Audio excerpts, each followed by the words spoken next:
It began like any ordinary Thursday. Gray light filtering through the blinds, the faint clink of ceramic as coffee met porcelain, and the kind of silence over breakfast that weighed more than words. No fighting.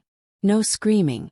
Just that heavy quiet that creeps in when connection fades.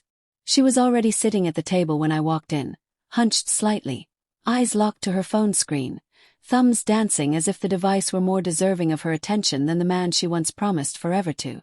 Coffee in hand, no glance spared. She didn't look up. Didn't even register me entering the room.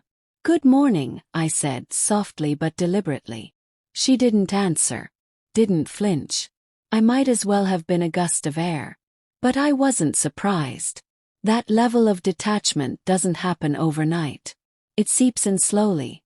First in forgettable moments, then in the ones you never thought would feel so empty. I'd been feeling her drift for months. Conversations had withered into transactional exchanges. "Did you pay the electric bill? Can you pick up eggs?" As if we were coworkers in a shared apartment rather than husband and wife. First, I told myself it was stress. Work had been brutal. Finances were tight. Our schedules rarely aligned. I believed the narrative we all do when we don't want to admit something's dying. That it was just a rough patch. Temporary. Survivable. But temporary turned to routine. Routine turned to resentment. She began treating my presence like background noise. I annoyed her. My very existence had become an inconvenience. Every question I asked was met with a sigh. Every comment a rolling of eyes. She responded not with words but with posture, with silence, with that cold kind of indifference that can't be faked, and doesn't need to be explained. Still I stayed. I told myself that love wasn't about perpetual romance, or butterflies, or constant validation. Love, I believed, was about staying when it got hard. Showing up when it wasn't exciting. So I did. Kept showing up. Until that afternoon. The office wasn't glamorous. A low-slung building tucked behind a modest business park. But it was mine. Had a team there. People respected me. Trusted my judgment. It was the one place I still felt like I had worth. Like I wasn't invisible. I had just stepped out of a project meeting when I saw my phone. 10 missed calls, all from her. No voicemails, just call after call like alarm bells I didn't know how to interpret. Worried, I stepped outside and dialed back. She answered mid-breath, already yelling. No hello. No explanation. Just accusations.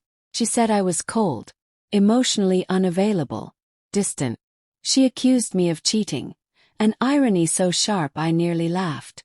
Her voice cracked with rage. Thick with fury I hadn't seen in months, maybe years. I asked her if we could talk later at home in private. I told her I couldn't do this over the phone, not here. She refused. And then it happened. The front door burst open. The sound of her boots on the tile echoed through the lobby. She stormed in, pushing past the receptionist, past security, past boundaries. Her eyes were bloodshot, face flushed with fury. She spotted me and charged, ignoring the stunned expressions of coworkers frozen mid-conversation. She began yelling. Loud. Unfiltered. Unhinged. She called me a liar. A manipulator. Coward. She said I'd been faking my way through our marriage, hiding behind kindness, pretending to care when I was really a selfish bastard. Her words cut like glass, but it wasn't the content that gutted me, it was the audience. The entire office had gone silent. Laughter from the break room died. Keyboards stilled. Coffee mugs paused in midair. Every eye turned to me. My manager. 2 interns on their second week. Colleagues I'd mentored, clients I'd earned the trust of. All watching my private humiliation unfold like a slow-motion car crash. And then she said it. Pathetic. The word hung there like poison. Loud. Clear. Final. I stood still. Not because I was weak, but because I knew anything I said would fuel the fire. Because part of me understood that this wasn't a cry for help. It was a public execution. And I wasn't about to defend myself to someone who had already made up her mind to crucify me.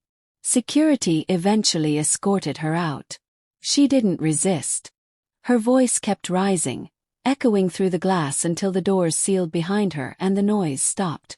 Then silence. Not peace. Just silence. I stood there, hands trembling, not from fear but from shame. Not because I'd done something wrong, but because someone I once loved had turned my dignity into a spectacle. Because in front of the people who knew me as reliable, calm, composed, she had reduced me to rubble. The rest of the day crawled by.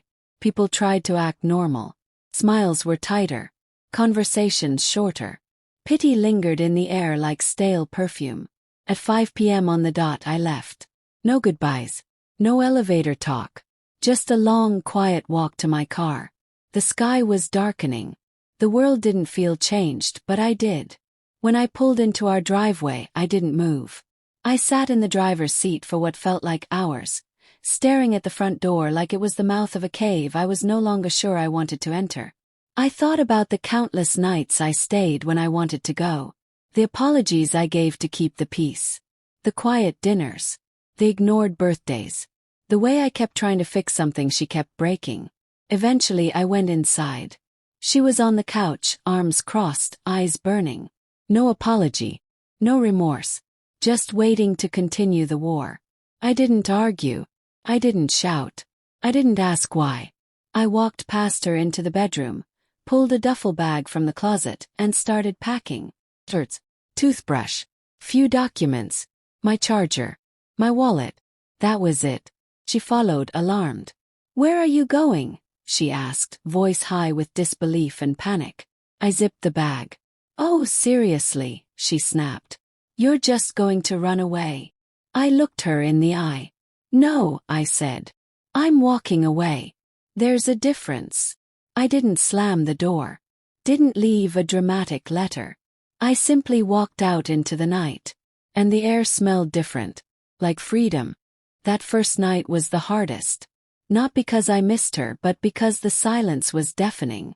I checked into a small, furnished studio above a hardware store. 4 walls.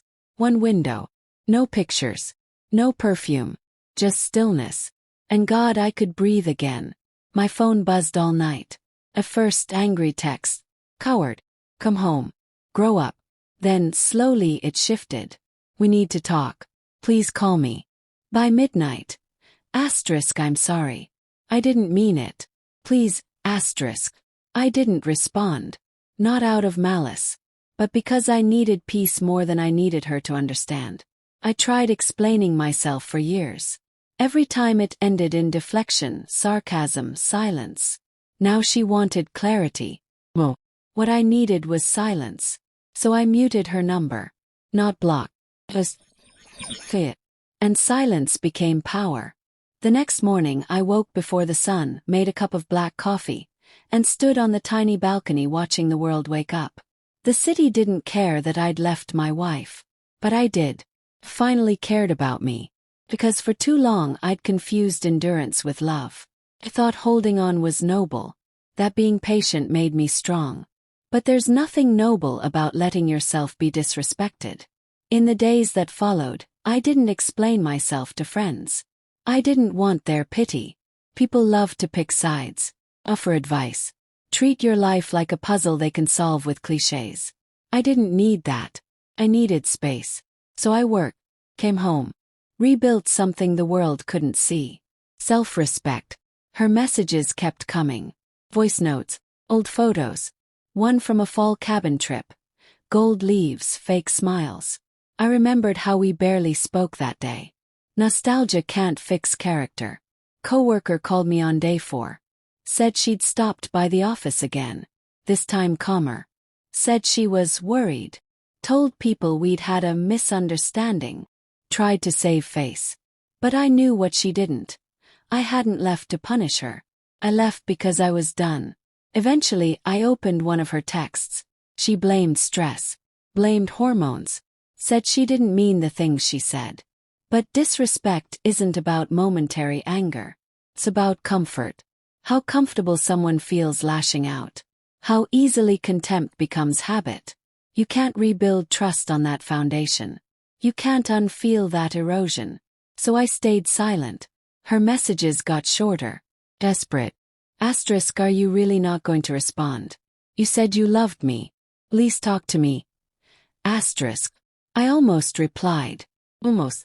But then I remembered all those nights I sat across from her, trying to talk while she stared at her phone, nodding absently, not listening.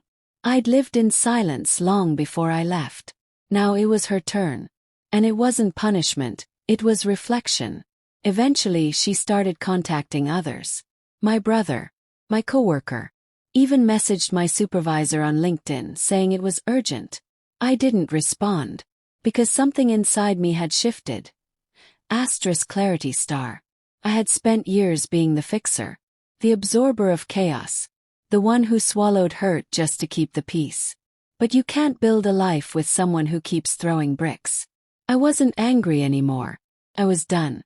And as I stood in that tiny room one rainy Sunday, organizing boxes and drinking stale coffee, I realized something. I wasn't trying to move on. I was trying to move back. Back to me. And that was enough.